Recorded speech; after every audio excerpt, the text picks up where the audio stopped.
संविधान दिवस 2078 विशेष जनआकांक्षाको कसीमा नेपालको संविधान एक संश्लेषणात्मक प्रस्तुति संविधान दिवस 2078 विशेष।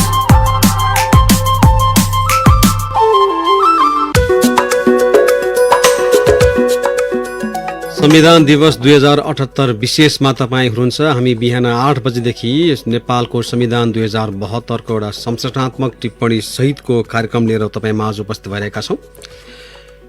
हरेक राजनीतिक परिवर्तनपछि हामीलाई राजनीतिक दलले अथवा सरकारवाला निकायले के भन्ने गरेका थिए भने अघिल्लो व्यवस्था ठिक नभएका कारणले गर्दाखेरि अब जुन व्यवस्था हामी ल्याउँछौँ त्यो व्यवस्था ल्याइसकेपछि सब यहाँ राम राज्य हुनेवाला छ, आर्थिक समृद्धि पनि हासिल हुन्छ, विकासको जनताको चाहना पनि प्रतिबिम्बित हुन्छ, यसै गरी दिगोपन पनि आउँछ, स्थायित्व पनि आउँछ, हामी स्थिर सरकार दिन्छौँ, विकासको मूलहरू चोक चौबाटामा फुट्न थाल्छन् भन्ने खालका आश्वासनका पुलिन्दाहरू नागरिकलाई बाँड्ने गरिन्थ्यो।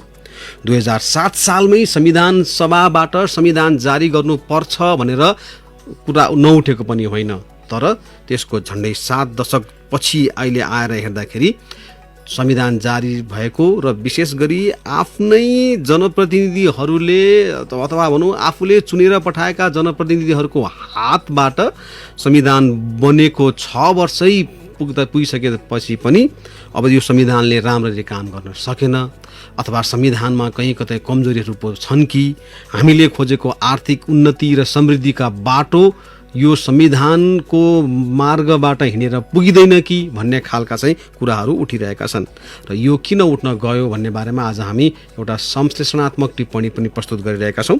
र विशेष गरी पछिल्लो समय निजी क्षेत्र जसलाई जोसँगको सहकार्यमा सरकारले आर्थिक समृद्धि र आर्थिक वृद्धि हासिल गर्छ त्यो नै त्यति साह्रो उत्साही रहेको छैन। यस सन्दर्भमा हामीले विभिन्न चाहिँ उद्योगी व्यवसायीहरूसँग पनि कुराकानी गरेका थियौँ कि संविधान जारी भएको 6 वर्ष तपाईँहरूले कस्तो अनुभूत गर्नुभयो भन्ने बारेमा। र यसै सन्दर्भमा हाम्रो सहकर्मी केशु लामिछानेले मोरङ व्यापार सङ्घका अध्यक्ष प्रकाश मुन्दडासँग कुराकानी गर्नुभएको छ। अबको क्रममा सोही कुराकानी। मुलुकमा संविधान जारी भइसकेपछि तपाईहरू उद्योगी व्यवसायीले चाहिँ कस्तो खालको परिवर्तनको अपेक्षा गर्नुभएको थियो र के पाउनुभयो? राजनीतिक स्थिरताको लागि संविधान नै सबभन्दा महत्त्वपूर्ण दस्तावेजको रूपमा मानिन्छ र यो संविधान जारी हुनु एउटा एकमत बनेर सम्पूर्ण राजनीतिक दलहरूबाट जुन संविधान जारी भयो त्यसलाई हामीले स्वागत गर्यौं र संविधान जारी भइसकेपछि अब देशको महत्त्वपूर्ण लक्ष्य नै आर्थिक उन्नति थियो र त्यसै अनुरूप हामी अगाडि बढिरहेका छौँ। मैले भन्नुपर्छ कि उद्योगी व्यवसायीकरणमा संविधान जारी भइसकेपछि एउटा कन्फिडेन्स चाहिँ आएको छ। हामीले हाम्रो देशमा जुन पहिला आज पुरानो यदि युगको कुरो गर्ने हो र अहिले संविधान जारी भइसकेपछिको कुरो गर्ने हो भने हामीले आमूल परिवर्तन चाहिँ पाएका छौँ। यहाँ नेपाली उद्योगी व्यवसायीहरूको भोल्युम, ठुलो काम गर्ने क्षमता, राज्यबाट नीति निर्देशन बनाउन सक्ने, आफ्नो कुरो पुटअप गर्ने, सङ्घ सङ्गठनबाट आफ्ना कुराहरू प्रस्तुत गर्ने, यी सबै कुराहरूको लबिङ गरेर देश नै कसरी हामी फिर आफ्नै उत्पादन बनाएर अगाडि बढ्न सक्छौँ भन्ने जुन सोच छ त्यसलाई स्थापित गर्न आज एउटा संविधान महत्त्वपूर्ण पाटो भएको र त्यसका साथै त्यो संविधान अनुरूप राज्य पनि अगाडि बढ्नुपर्नेमा जुन एउटा आवश्यकता थियो हाम्रो उद्योगी व्यवसायको लागि त्यो पनि काहीँ न काहीँ पुरा भएको अनुभव भइरहेको छ। तर फेरि सबैभन्दा समस्या संविधान हुँदै पनि के आइरहेछ भने कि हाम्रो देशमा एउटा स्थिर सरकारको आवश्यकता थियो। त्यो चाहिँ अहिले गएको 3 वर्षमा थियो, तर स्थिर सरकार हुँदै पनि मलाई लाग्छ यो फेरि अब जुन यो परिवर्तन आएको छ यसमा धेरै उलटपुलट भएको अवस्था छ। त्यसैले यसलाई यसरी मान्नुपर्छ कि हामीले केही पाएका छौँ भने सम्पूर्ण जुन एउटा आवश्यकता छ, जुन एउटा यो स्थिर आवश्यकता भन्छौँ नि जसलाई कि दीर्घकालीन नीति, दीर्घकालीन व्यवस्था जसले हामी उद्योगी व्यवसायहरू सम्पूर्ण कुरो नेपालमा नै हामी डेभलप गर्न सक्ने अवस्था या इम्पोर्टलाई विस्थापित गर्न सक्ने अवस्था त्यो चाहिँ अहिलेसम्म संविधान लागू भइसकेपछि हामीले पाउन सकेका छैनौँ। बरु यो खाडल बढी नै रहेको छ। त्यसैले संविधान त आइसकेको छ, तर संविधानको मार्फत जुन उपलब्धि हामीले पाउनुपर्ने छ त्यसमा हामी अहिले 5 मार्क्सतिर नै पुगिरहेको जस्तो मलाई लाग्छ। हामी डिस्टिङसन लिन सकेका छौँ। तपाईले पनि भन्नुभयो संविधान जारी भइसकेपछि एउटा उद्योग व्यवसाय सञ्चालनको लागि आत्मबल त बढ्यो तर पनि राजनीतिक स्थिरता नहुँदा अझै समस्या छ भन्नुभयो हैन। त्यो 2/3 सरकार आयो हैन, अब मुलुकमा राजनीतिक स्थिरता हुन्छ भन्ने तपाईहरुले पनि सोच्नु भएको थियो तर त्यो हुन सकेन। यसले चाहिँ कस्तो असर पार्यो? हामी उद्योगी व्यवसायहरूको मातृ मन्त्रालय भनेपछि उद्योग मन्त्रालय वाणिज्य मन्त्रालय। अब यी सबै मन्त्रालयहरूमा आज जुन हामी क्यापासिटी हेर्छौँ, जुन हाम्रो सुरक्षा गर्ने क्षमता हेर्छौँ, त्यो मलाई लाग्छ अर्थ मन्त्रालयमा धेरै कुराहरू अड्किएको हुन्छ। हामीसँग एउटा single door single window system हुनुपर्छ, हामी पटक पटक मागिराखिरहेका छौँ। त्यसपछि यो विश्वमा जुन परिवर्तन भइरहेको छ त्यस हिसाबको इन्फ्रास्ट्रक्चर चाहिन्छ। हुन त तपाईँलाई याद होला 18 घण्टाको लोड सेडिङसम्म थियो, त्यसलाई हामीले बिस्तारै बिस्तारै विस्थापित गरेका छौँ। तर क्वालिटी कुराहरूको अझै पनि अहिले मलाई लाग्छ अहिलेसम्म सरकारको पाटोबाट जुन हुनुपर्ने उद्योग व्यवसायलाई चाहिने जुन अक्सिजन भन्छौँ हामी, चाहे त्यो मुद्रा या फाइनेन्स भनौँ, चाहे त्यो ट्रान्सपोर्टको कुरो गरौँ, चाहे हामी यसमा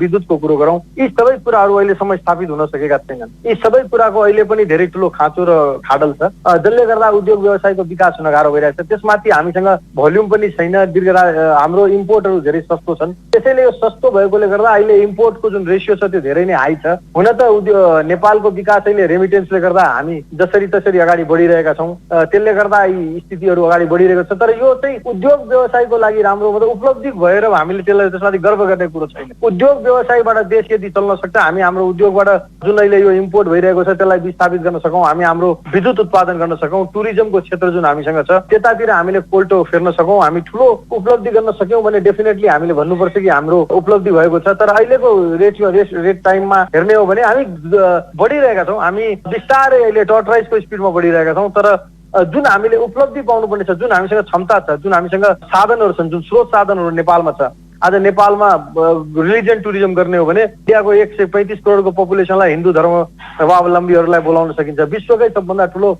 यो बौद्धिक धर्महरूको मतलब जुन पिता हुनुहुन्छ बुद्धको जन्मस्थान नेपालमा भएको, तर हामीले के पाएका छौँ? विश्वकै सबभन्दा ठुलो चुचुरो हाम्रो माउन्ट एभरेस्ट, सगरमाथा नेपालमा हुँदाहुँदै टुरिज्मको अवस्था लास्ट टाइम हामीले अट्र्याक्ट पनि गर्न खोज्यौँ। मतलब मेरो भनाइको अर्थ के छ भने नेपालमा जुन सम्भाव्यताहरू छन्, जुन सम्भावनाहरू छन्, ती सम्भावनाहरूलाई हामीले अहिलेसम्म पूर्ण रूपले युज गर्न सकेका छैनौँ। पूर्ण भन्दा पनि त्यसमा हाम्रो प्रगति धेरै नै स्लो छ। यसका साथै आज विद्युतमा 84,000 मेगावाटमा पढ्ने बेलामा सानो हुँदाखेरि हामी 4-5 सम्म पढ्दाखेरि मलाई लाग्छ यो कुरो पढ्थ्यौँ, त्यो 84,000 मेगावाट विद्युत पनि के हामी 600 मेगावाट विद्युत निकाल्न सकेका। मतलब काम गर्ने ठाउँ जति हुँदा हुँदै पनि, संविधान आइसक्दा पनि मुख्य कुरो त यो जुन हाम्रो राजनीतिक दल, हाम्रा नेताहरू, प्रधानमन्त्रीज्यूहरू, जुन हाम्रो यो जति पनि सरकारी अङ्गहरू हुन्छन् त्यसमा मलाई लाग्छ एकदमै विशेष रूपले ध्यान दिने आवश्यकता छ कि यो कसरी यसमा हामी यसको म्याक्सिमम युटिलाइजेसन गर्न सक्छौँ। देश समृद्ध हुन धेरै समय लाग्दैन, तर काहीँ न काहीँ यो नीति, नियम, एउटा सोच, भिजन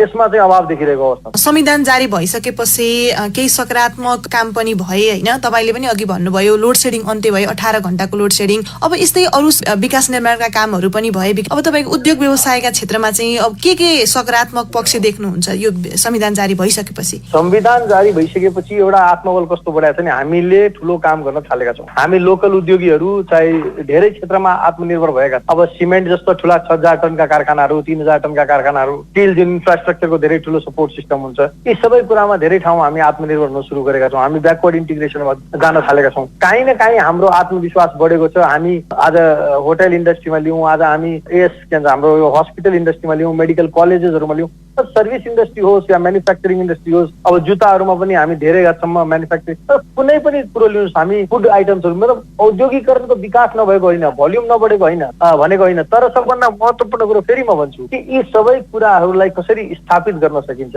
हामीले फरेन डाइरेक्ट इन्भेस्टमेन्ट केमा ल्याउने, केमा नल्याउने कुराहरू धेरै छन्। यो अब एक एक पाटोले संविधान आइसकेपछि मैले भने नि यहाँ ठुलो काम गर्ने आज ब्याङ्किङको विकास त रेगुलर प्रोसेस हो। यो हामीले केही नगरे भने पनि मलाई लाग्छ जुन विश्वको विकास भइरहेछ हेरेर स्कुल पढेर मात्र ज्ञानी भइन्छ या डिग्री लिन सकिन्छ होला, तर नपढ्दा पनि हामी मलाई लाग्छ यो विश्वको जुन विकास भइरहेछ, आज इन्टरनेट छ, युट्युब छ, त्योबाट पनि बच्चाहरू पढेर विकास गरिरहेका छन्। हाम्रो विकास त्यस्तो छ। हाम्रो विकास जुन हुनुपर्ने हो त्यहाँ चाहिँ अहिलेसम्म हामीले उपलब्धि पाएका छैनौँ। यो कुरो म रिपिट गर्न चाहन्छु। र रहेको कुरो कि संविधान आइसक्यो, हाम्रो सरकार पहिला पनि थियो, संविधान पहिले पनि थियो, नयाँ संविधान आयो। यो राजनीतिक एउटा उपलब्धि जुन लिनुपर्ने हो राजनीतिक दलहरू, जसको लागि झगडा हुन्छ, जसको लागि हामी आन्दोलन गर्छौँ, ती आन्दोलनहरू स्थगित भएका छन्। आज एउटा माहौल बनेको छ। पहिला हामी चक्का जाम सुन्थ्यौँ, रोड जाम सुन्थ्यौँ, यी सबै कुराहरू हटेका छन्। यो धेरै ठुलो उपलब्धिको कुरा हो। आज व्यवसाय गर्न गाह्रो अप्ठ्यारो केही छैन, गाह्रो अप्ठ्यारो एउटै ठाउँमा छ, त्यो हो नीति नियम। यो कुरा म बोलिसकेको छु। मेरो भनाइको अर्थ संविधान आइसकेपछि जब राजनीतिक उद्देश्यहरू पूरा भएका छन्, हामी गणतन्त्रसम्म गइसकेका छौँ भने त्यसपछि अब चाहिएको के हो त? अब त चाहिएको समृद्ध नेपाल, सुखी नेपाली, सबै नेपाल समृद्ध हुनुपर्छ।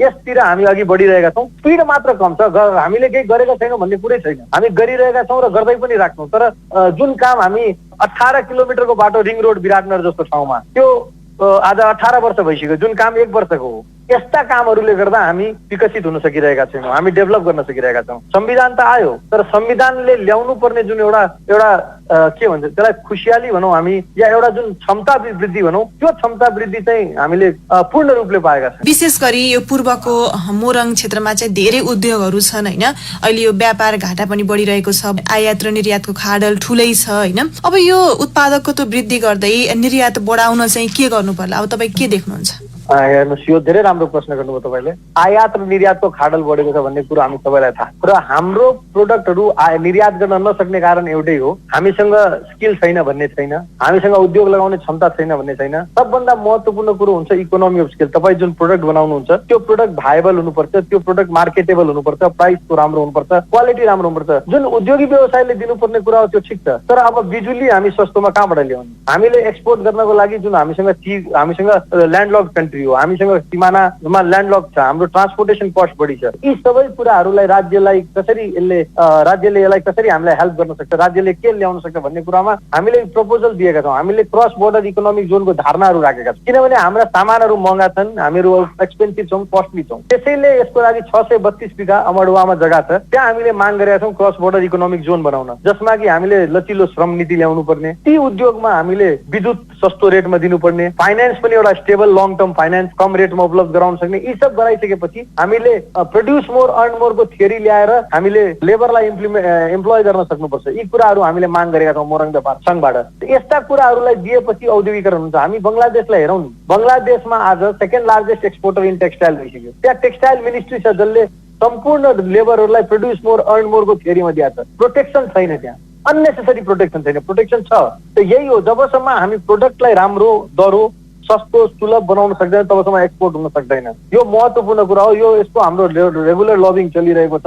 यो भयो भने डेफिनेटली हाम्रा उद्योगहरू ठुला ठुला लाग्न सक्छन् र हामी एक्सपोर्ट पनि गर्न सक्छौँ जस्तो मलाई लाग्छ। र यसका साथै हाम्रा जुन मोनोपोलीका प्रोडक्टहरू छन्, हाम्रो टुरिज्म छ, सगरमाथा त कसैले ल्याउन सक्दैन, पशुपतिनाथ कसैले ल्याउन सक्दैन। यी सबै कुराको विकास कसरी गर्न सक्छ? टुरिज्मबाट पनि हामी इम्पोर्ट विस्थापित गर्न सक्छौँ। हामी धेरै कामहरू गर्न सक्छौँ जसबाट हाम्रो यो कुरा मतलब यो इम्पोर्ट र एक्सपोर्टको जुन ग्याप छ त्यो, यसको सबभन्दा राम्रो उपाय चाहिँ मेरो देश मेरै उत्पादन। नेपाली आज सरकारमा यति ठुलो पर्चेज छ, त्यसमा पनि हाम्रो विदेशी सामान लिने मोह अहिलेसम्म हटेको छैन। हामीले कानुनमा ल्याएका छौँ कि 10% 15%सम्म महँगो भयो भने पनि नेपाली सामान नै प्रयोग गर्नुपर्छ भन्ने छ, तर त्यो अहिलेसम्म लागू भएको छैन। मेरो देश मेरै उत्पादन भन्ने हामीले जुन एउटा स्लोगन ल्याएका छौँ, त्यसमा आफ्नै देशको उत्पादनलाई महत्त्व दिने, त्यसको खपत बढाउने, यी सबै कुराहरू लागू गर्न सकियो भने मलाई लाग्छ एक्सपोर्ट पनि बढ्छ, लोकल कन्जम्सन पनि बढ्छ, नेपालको उद्योग क्षेत्रको व्यवसाय क्षेत्रको विकास हुन्छ। अन्त्यमा राजनीतिक नेतृत्वबाट चाहिँ होइन अबका दिनमा चाहिँ आम उद्योगी व्यवसायीको अपेक्षा चाहिँ के हो? उद्योगी व्यवसायी भ्रष्ट छन्। उनीहरू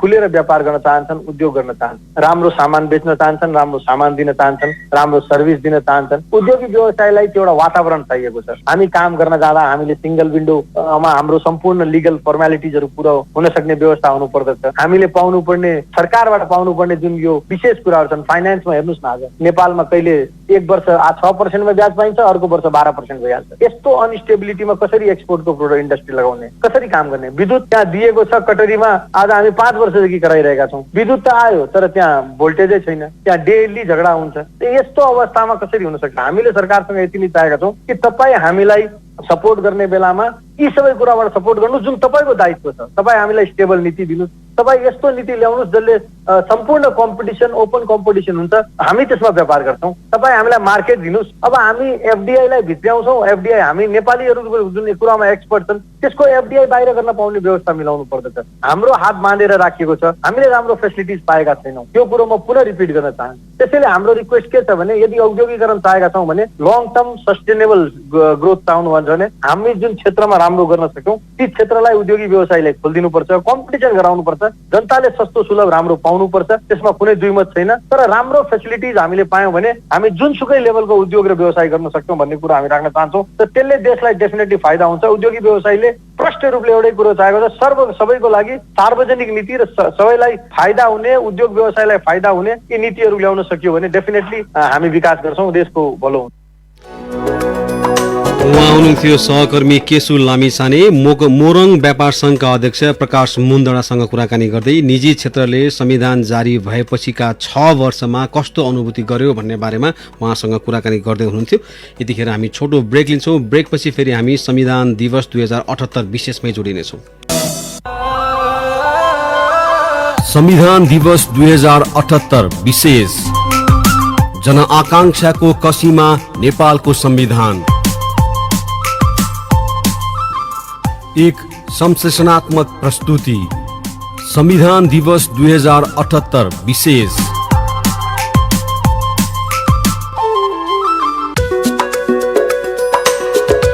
लामो समयदेखि हामीलाई सुनाइदै आएको कुरा के हो भने व्यवस्था आफैमा खराब हुँदैन, तर त्यो व्यवस्था सञ्चालन गर्ने वा व्यवस्थालाई हाँक्ने वा व्यवस्थाको बागडोर सम्हालेर बसेका व्यक्तिहरू चाहिँ खराब हुन सक्छन्।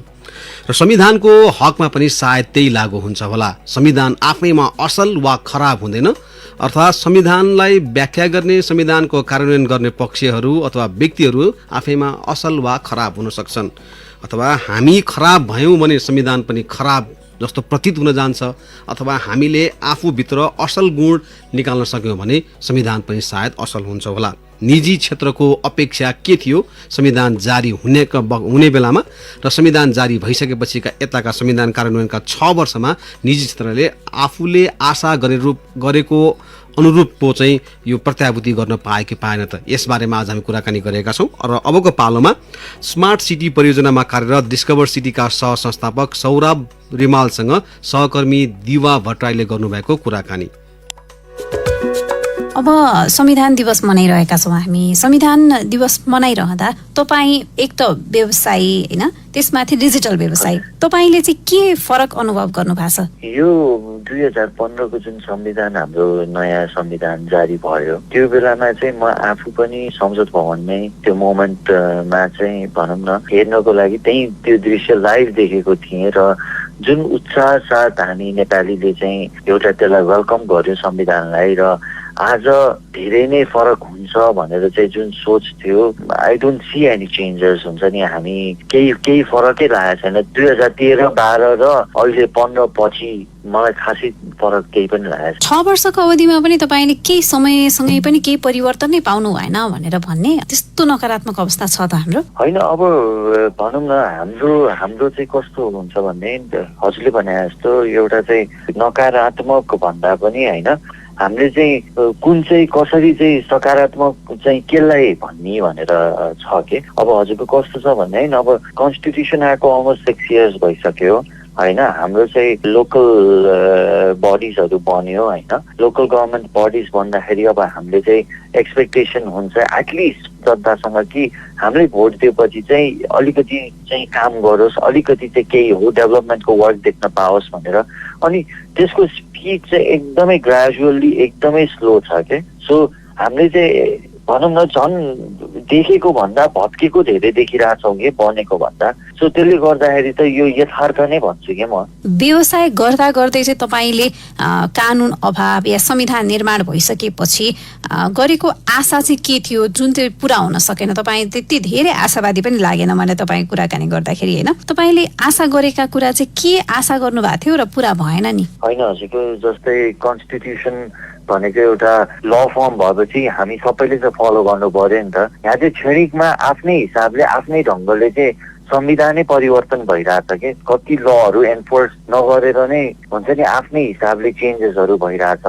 सो मैले चाहिँ के बिलिभ गर्छु भन्दा जुन चाहिँ हाम्रो चाहिँ भनौँ न नेपाल सरकारको जुन कानुनको दायरामा बसेर चाहिँ खासै कसैले पनि काम गरेको छैन जस्तो लागिरहेछ पर्सनली। त्यसको मतलब चाहिँ संविधान बन्यो, राम्रो पनि बन्यो, त्यसको कार्यान्वयनमा चाहिँ समस्या रह्यो भन्ने तपाईँको कुरा? एक्ज्याक्टली, कन्स्टिट्युसन भयो जुन चाहिँ राम्रो हो, एउटा फर्किलो मार्यो, देशको लागि धेरै राम्रो हो, एउटा अवसर पनि हो अगाडि बढ्नको लागि। तर साथसाथै त्यसलाई चाहिँ हुन्छ नि एन्फोर्समेन्ट अगाडि ल्याउनको लागि चाहिँ भनौँ न हाम्रो त्यो लिडर्सहरू एकजुट भएनन् र कति कुराहरूमा हजुरले चाहिँ एउटा व्यवसायीको रूपमा चाहिँ कसरी चाहिँ केले कमजोरी आयो भन्दाखेरि म भनिदिन्छु होइन।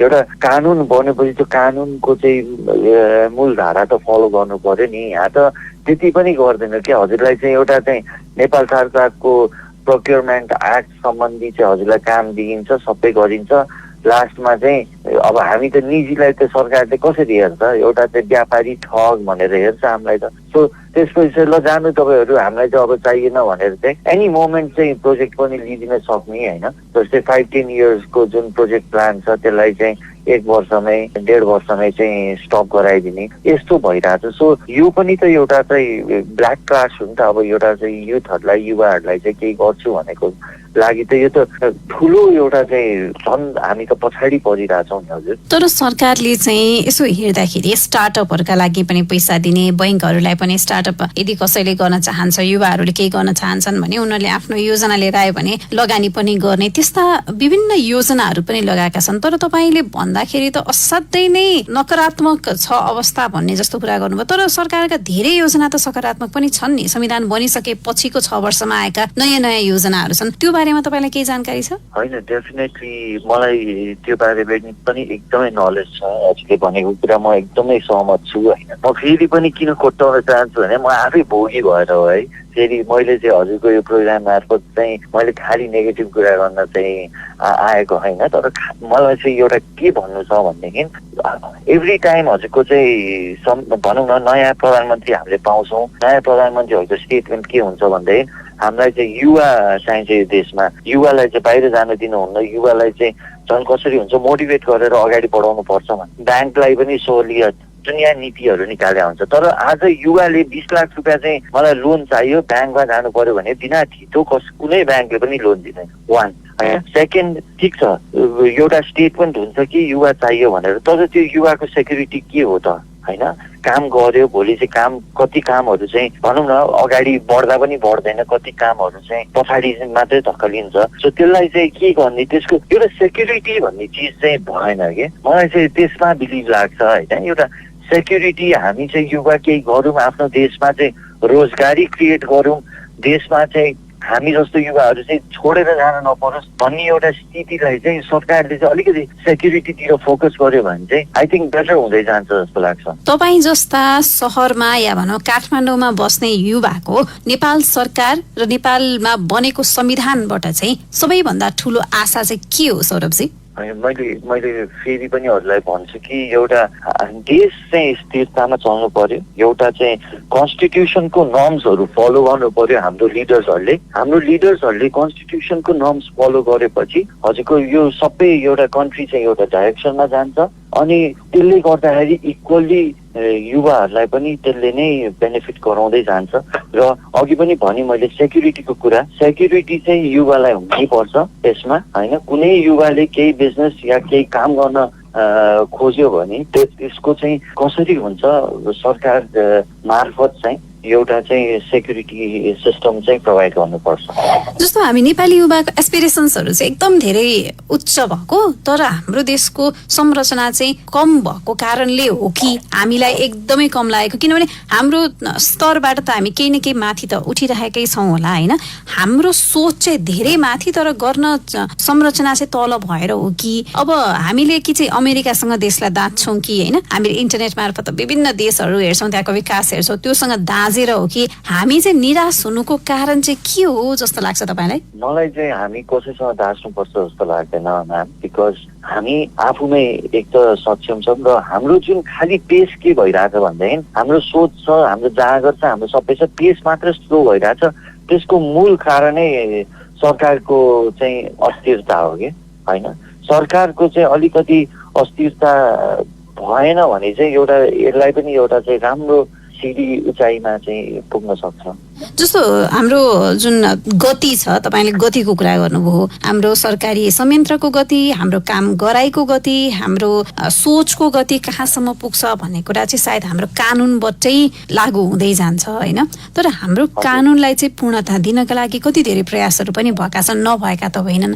तपाईँले केलाई चाहिँ हाम्रो स्ट्रेन्थ भन्नुहुन्छ त, हाम्रो बलियोपन कता हो र त्यसमा हामीले धेरै मेहनत गर्यौँ भने चाहिँ हामीले राम्रो चाहिँ के गर्न सक्छौँ, सकारात्मक पक्ष चाहिँ के छन् जस्तो लाग्छ?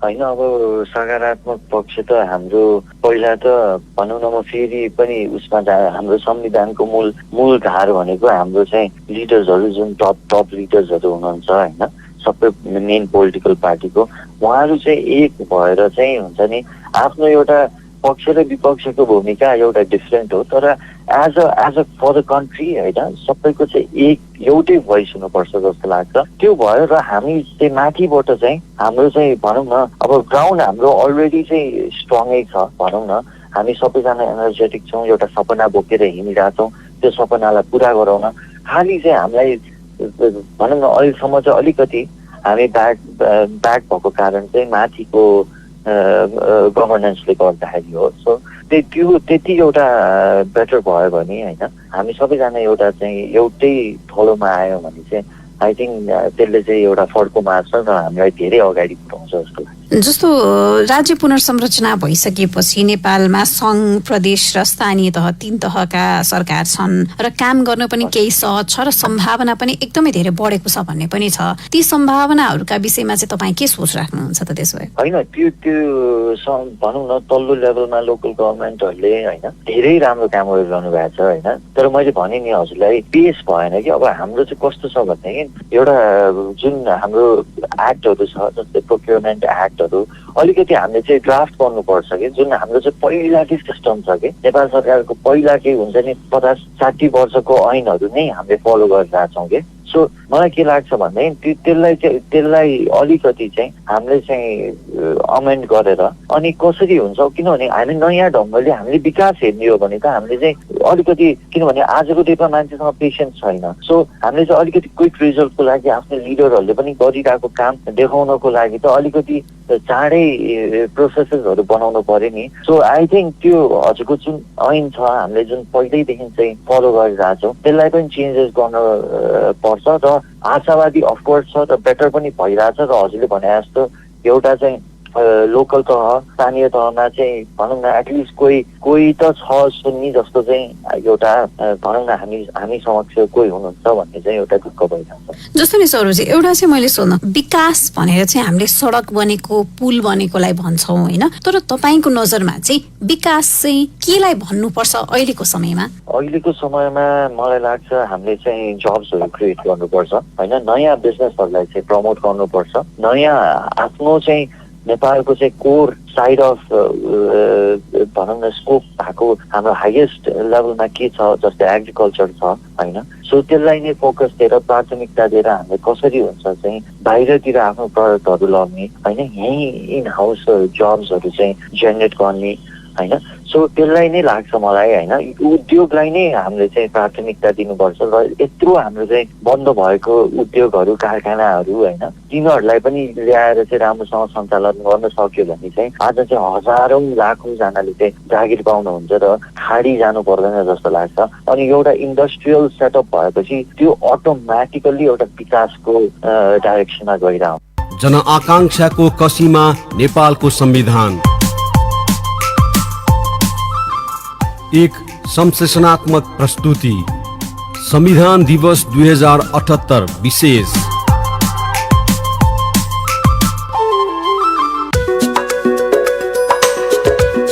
मुलुकमा संविधान जारी भएको 6 वर्ष पूरा भएको छ। संविधान जारी भएपछि मुलुक समृद्ध हुने जनअपेक्षा थियो। संविधान जारी भइसकेपछिको यो 6 वर्षको अवधिमा मुलुकका औद्योगिक क्षेत्रमा के कस्ता परिवर्तन भए, आगामी दिनमा औद्योगिक क्षेत्रको विकासका लागि के कस्तो नीतिगत सुधारको आवश्यकता छ भन्ने विषयमा केन्द्रित रहेर हामीले कुराकानी गरिरहेका छौँ। तर यसै सन्दर्भमा बुटोल उद्योग वाणिज्य सङ्घका अध्यक्ष उज्जवल कसजुसँग सहकर्मी सुरज राजथालाले कुराकानी गर्नुभएको छ र सोही कुराकानी अबको क्रममा। संविधान जारी भइसकेपछि एउटा सबैले अपेक्षा गरेका थियो कि मुलुकमा समृद्धि आउँछ भनेर, जुन 6 वर्षको अन्तरालमा के पाउनु भयो?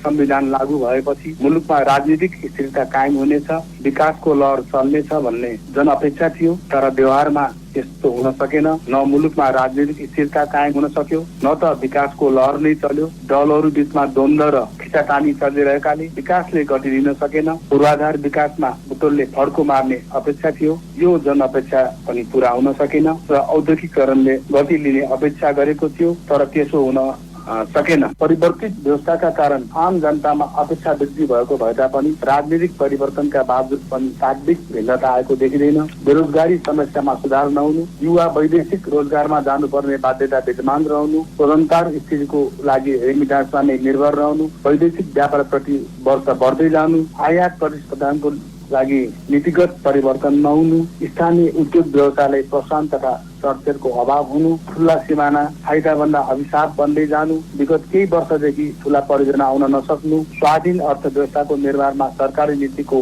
तारतम्य नहुनु, गणतन्त्रको अभ्यासको क्रममा 3 तहको सरकार बीच आपसी मतभेद, स्रोत बाँडफाँडमा एकमत नहुनु, अधिकारका सम्बन्धमा स्पष्टता नहुनु पनि कारक मान्न सकिन्छ। यसै गरेर प्रदेशबीच स्रोत प्रयोग विषयमा आपसी समझदारीको अभाव र संघीय सरकारले सो विषयमा समन्वय गर्न असमर्थ हुनु, विगत केही वर्षदेखि पूर्वाधार विकास दरमा वृद्धि हुन नसक्नु, साथै गुणस्तरीय पूर्वाधार विकासमा तिनै सरकारको ध्यान पुग्न नसकेकोले गर्दा सरकारी आयको मुख्य स्रोत आयातमा आधारित रहनुले पनि सरकारको स्थानीय उत्पादन तथा स्वाधीन अर्थव्यवस्थामा विश्वास नरहेको मान्न सकिन्छ। संविधान जारी भइसकेपछि थुप्रै सकारात्मक कामहरू पनि भएका छन् हैन? अब त्यो तपाईहरुले पनि महसुस गर्नु भएको होला। औद्योगिक क्षेत्रमा चाहिँ के कस्ता सकारात्मक परिवर्तनहरू तपाईहरुले पाउनुभयो?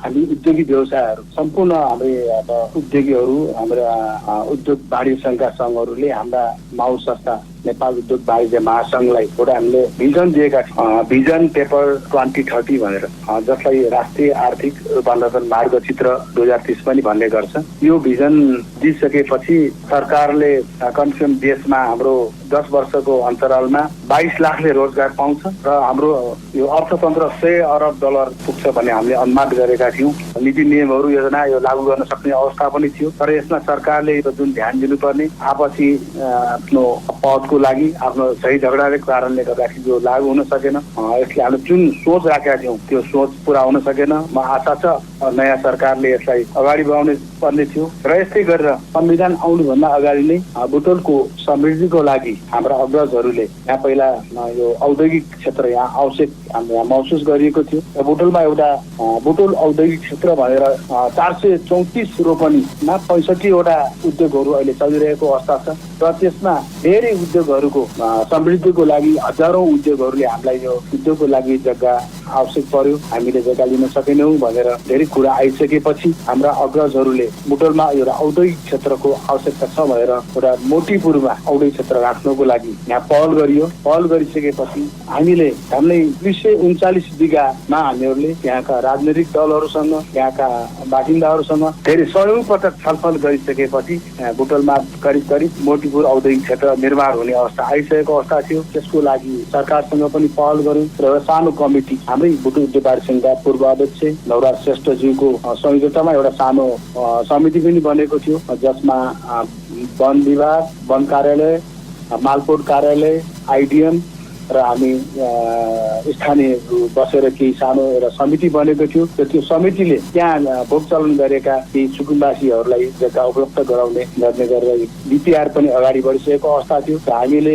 कोरियन सरकारसँग समन्वय गरेर कोरियन राजदूतका एम्बेसडर पनि बुटोलमा आएर हामीले छलफल अगाडि बढाइसकेको अवस्थामा यो जुन नयाँ संविधान जारी भएपछि सरकारले एउटा नीति ल्यायो। 60वटै प्रदेशमा सानो होइन हजारौं बिघाको औद्योगिक क्षेत्र व्यवस्था गर्ने भनेर सरकारले एउटा नीति ल्यायो, तर त्यो सरकारले नीति ल्याइसकेपछि यो आजसम्म पनि पूरा हुन सकेन। यो एउटा हाम्रो बुटोलवासी, हाम्रो यस क्षेत्रकै एउटा दुर्भाग्य हामीले ठानेका छौँ र यो यदि भएको खण्डमा लाखौं दाजुभाइ दिदीबहिनीले रोजगार पाउने थियो, हजारौं उद्योग यहाँ फस्टाउँथ्यो होला। यो एउटा हामीलाई ठुलो दुःखको कुरा छ। यस्तै गरेर जुन एउटा हामी बुटोल वरिपरि रूपन्देही जिल्लामा भएका उद्योगहरूमा यो नयाँ संविधान आइसकेपछि यो जुन ट्रङ्क लाइन एउटा बिजुलीको जुन अप्ठ्यारो स्थिति भएको थियो 2072 सालपछि यहाँका 23वटा उद्योगहरूले स्ट्रङ लाइन सरकारले जारी गरे तापनि, नेपाल विद्युत प्राधिकरणले जारी गरे तापनि 23वटा उद्योगहरू स्ट्रङ लाइनमा सहभागी नभएको अवस्थामा 2076 सालमा आएर एकैचोटि तपाईँहरूले स्ट्रङ लाइन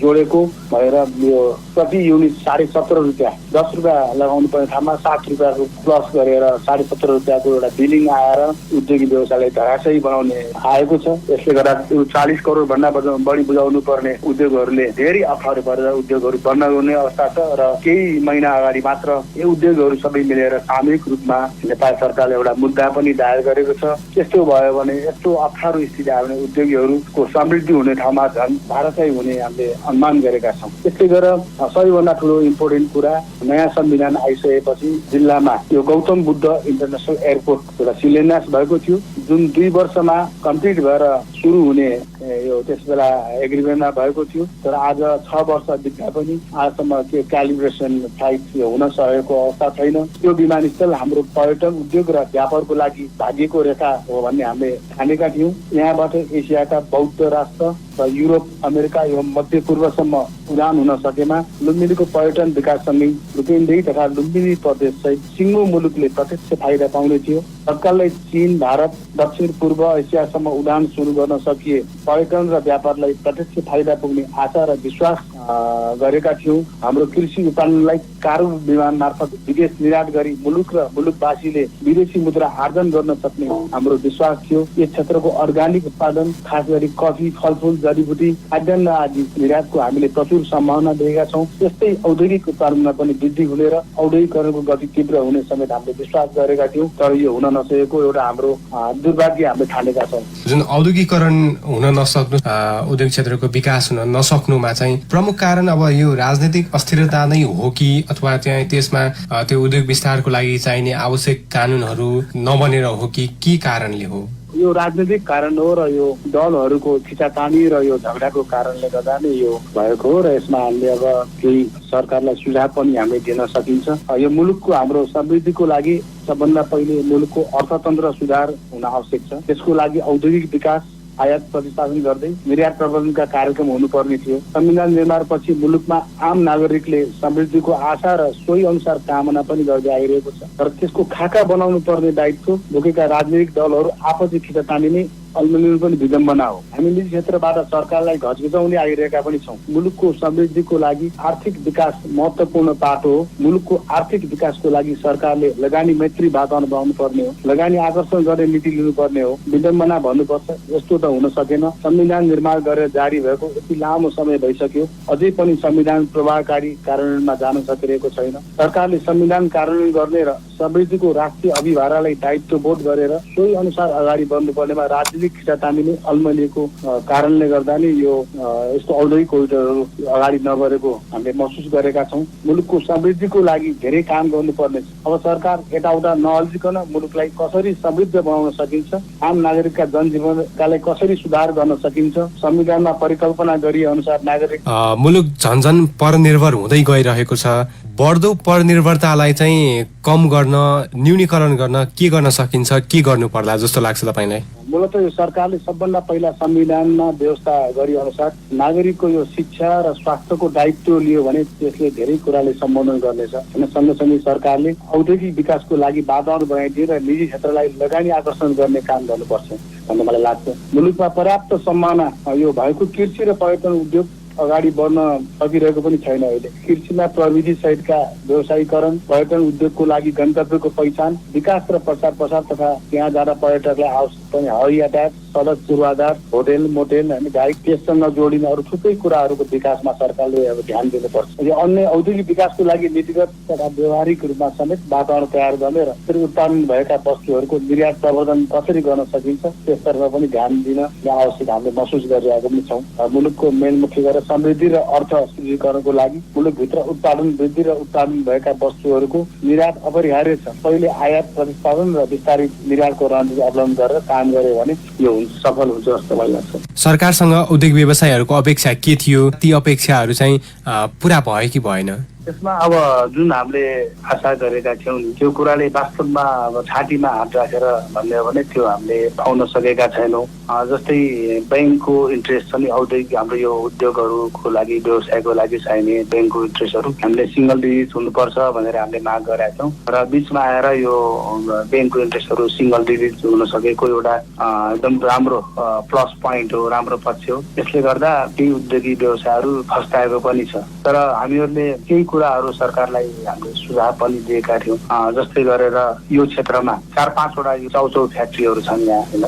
अहिले यो एउटा चाउचाउलाई 15 रुपियाँ 20 रुपियाँ पाइने गर्छ र यो सबैभन्दा सस्तो खाजाको रूपमा भएको चाउचाउमा पनि सरकारले अन्तशुल्क लगाइदिन्छ। 1 किलो चाउचाउमा झन्डै 17.5 रुपियाँ अन्तशुल्क लगाइदियो। यो अन्तशुल्क हटाउनु पर्छ, नत्र चाउचाउ फ्याक्ट्री धराशयी भएर बन्द हुने अवस्था छ भनेर हामीले सरकारलाई अर्थमन्त्रीज्यूलाई धेरैचोटि हामी डेलिगेसन गयौँ भन्यौँ। तर अहिले आएको बजेटले पनि यो अन्तशुल्कलाई खारेज गरेन। यसले गर्दा 1 किलो चाउचाउमा 17.5 रुपियाँ अन्तशुल्क र विदेशबाट यदि चाउचाउको लागि तयार गर्नको लागि यो ऱ्यापरहरू हामीले छिटायौँ भने त्यसमा पनि यस्तो डबल अन्तशुल्क लागेको सायद यो विरलै छ हाम्रो देशमा मात्र हो। यस्ता यो नीतिहरूलाई खारेज गर्नुपर्छ भन्ने हाम्रो माग हो।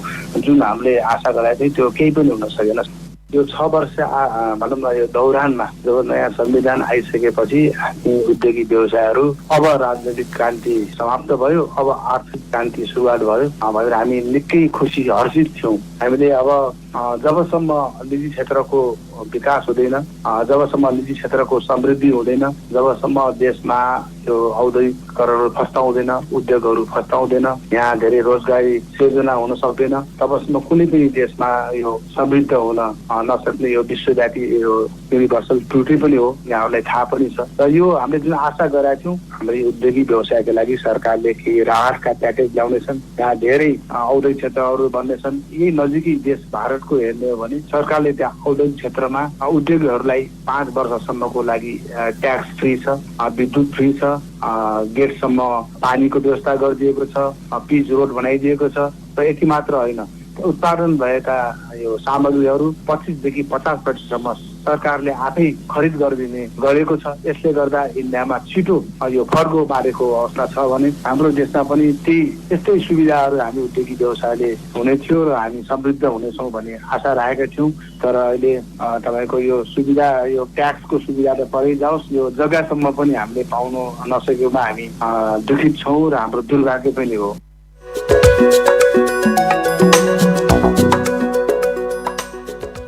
उहाँ हुनुहुन्थ्यो बुटौल उद्योग वाणिज्य सङ्घका अध्यक्ष उज्जवल कसजु र सहकर्मी सुरज राजतलाले उहाँसँग कुराकानी गर्दै हुनुहुन्थ्यो। संविधान जारी भइसकेपछिको 6 वर्षपछि पनि निजी क्षेत्रले अपेक्षा गरे अनुसारको कुराहरू हुन नसकेको र त्यसले गर्दाखेरि आर्थिक समृद्धि वा विकासको जुन प्रवाह हुन्छ संविधान जारी भइसकेपछिका वर्षहरूमा भनेर हामीलाई सुनाइएको थियो, त्यो पुरा हुन नसकेको बारेमा कुराकानी गर्दै हुनुहुन्थ्यो सहकर्मी सुरज राजतला। संविधानमा के लेखिएको छ र संविधानमा लेखिएका मौलिक हकहरूलाई कसरी चाहिँ अनुभूत गर्ने भनेर नागरिकलाई पनि जुन तहको चाहिँ जो सूचना प्रवाह हुनुपर्ने थियो त्यो पनि नभएको भनेर पनि संविधानविदहरूले पनि भनेका छन्। र हुन त हामीले यो 7 दशकपछि पाएको संविधान हो र आफ्नै हातले लेखेको भनेर चाहिँ भनिएको छ यो संविधानलाई। त्यस कारणले गर्दाखेरि पनि यसको कार्यान्वयनको पाटोलाई चाहिँ गम्भीरतापूर्वक दलहरूले लिदिउन् भन्ने मनसाय जनमानसबाट आउनु अस्वाभाविक होइन, तर त्यो हुन सकिरहेको छैन। र यही भावनालाई प्रतिनिधित्व गर्दै हामीले जनआकाङ्क्षाको कसीमा नेपालको संविधान कस्तो छ त वा संविधान कार्यान्वयनका 6 वर्ष कस्तो रह्यो भन्ने बारेमा तपाईहरूलाई एउटा संश्लेषणात्मक प्रस्तुति प्रस्तुत गरिरहेका छौँ। आज बिहान 8 बजेदेखि नै रेडियो कान्तिपुरमा तपाईँले सुन्दै आउनुभएको छ। हाम्रो अफिसियल फेसबुक पेज रेडियो कान्तिपुरको फेसबुक पेजमा पनि तपाईँ त्यो कार्यक्रमहरू सुन्न सक्नुहुन्छ, हेर्न सक्नुहुन्छ। र जनआकाङ्क्षा जुन थियो त्यो संविधान कार्यान्वयनका 6 वर्षमा सम्बोधन भयो कि भएन भन्ने यो